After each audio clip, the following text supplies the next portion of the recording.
السلام عليكم ورحمة الله وبركاته مستمعينا الكرام. أتمنى من الله أن تكونوا في تمام الصحة والعافية. لو أول مرة بتتابعونا على القناة من فضلك اشترك في القناة وفعل زر الجرس ليصلك كل جديد. إليكم نشرة أخبار مصر اليوم. العناوين: السيطرة على حريق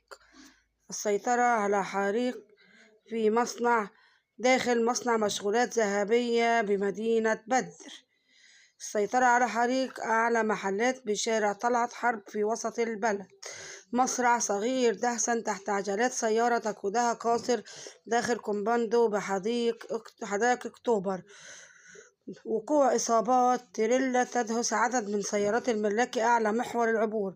تحقيق مع أطراف واقعة المقامرة بين 3 طلاب على مبالغ مالية تشجيعهم من آخرين بالجيزة.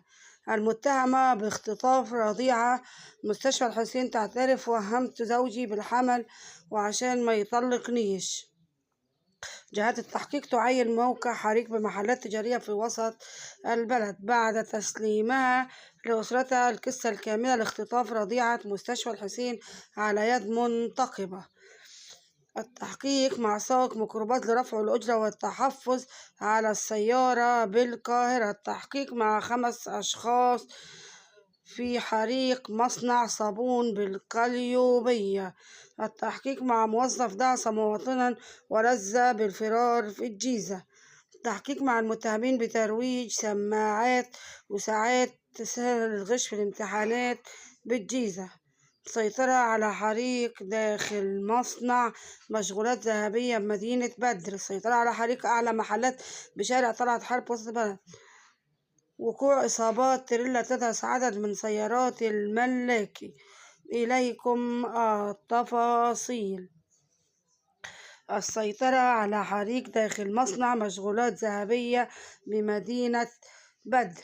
تمكنت قوات الحماية الميدانية من السيطرة على حريق داخل مصنع المشغولات الذهبية بمدينة بدر دون وقوع إصابات مع تنفيذ أعمال التبريد والتهوية لمنع تجديد النيران. وكانت غرفة العمليات قد تلقت اليوم بلاغا يفيد بنشوب حريق داخل مصنع كائن بمنطقة 800 فدان بجوار الشركة الهندسية لاستيراد والتصدير بدائرة قسم شرطة بدر. وعلى الفور تم الدفع بعدد من سيارات الإطفاء إلى موقع الحريق وبالانتقال فحص تبين نشوب الحريق بجزء من صالة إنتاج على مساحة 300 متر مربع بالطابق الثالث والأخير داخل مصنع ماري جلير مشغولات والإكسسوارات الحريمي والمكون من طابق أرضي و3 طوابق عليا.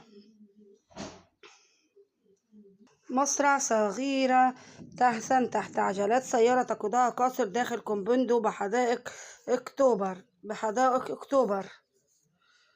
لقت صغيرة مصرعة دهسا تحت عجلات سيارة تدخل أحد الكومباوندات في حدائق أكتوبر. وتلقت الجهات المعنية إخبارا يفيد مصرع صغيرة تحت عجلات سيارة وبالانتقال إلى مكان الحادث أن الحادث تبين أن السيارة كانت تقودها قاصرا داخل كومباوند في حدائق أكتوبر. وتم اتخاذ الإجراءات اللازمة وإحالة الأمر إلى جهات التحقيق.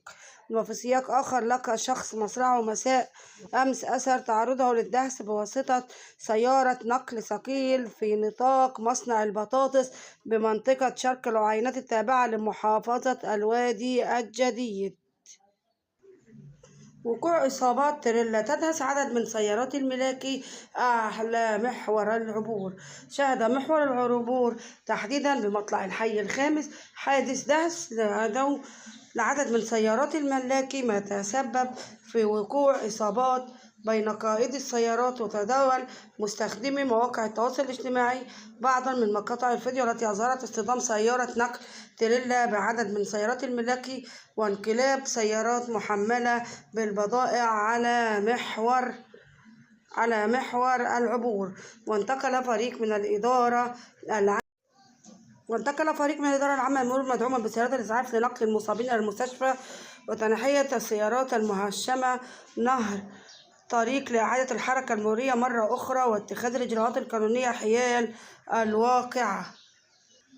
السيطرة على حريق أعلى محلات بشارع طلعت حرب في وسط البلد. تمكنت الحماية الميدانية من السيطرة على حريق اندلع أعلى عدد من المحلات التجارية بمنطقة وسط البلد دون وقوع إصابات بعد سرعة التعامل مع النيران ومنع امتدادها للعقارات المجاورة. وكانت غرفة العمليات تلقت اليوم بلاغا يفيد بنشوب حريق بمحل كائن بشارع سكة الفضل المتفرع من شارع الفولي خلف حلوان العبد بدائرة قسم شرطة عابدين. وعلى الفور تم الدفاع بسيارات الإطفاء إلى موقع الإبلاغ، وبالانتقال والفحص تبين نشوب حريق بمخلفات أعلى سطح مجموعة من المحلات التجارية المكونة من طابق أرضي تعلوه تمديدة حديدية جملون للحماية من الأمطار بإجمالي 6 محلات تقع في ردود بين عقارين. وامتدت النيران إلى شباك شقة بالطابق الأول فوق الأرض بالعقار الأول المكون من طابق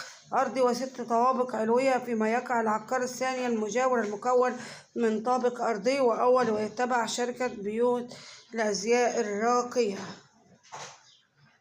بعد تسليمها لأسرتها القصة الكاملة لاختطاف رضيعة مستشفى الحسين على يد منتقبة. تمكنت أجهزة الأمن بالقاهرة من كشف ملابسات وقعة اختطاف رضيعة من داخل مستشفى الحسين الجامعي بالقاهرة، والتي أثارت حالة واسعة من الجدل.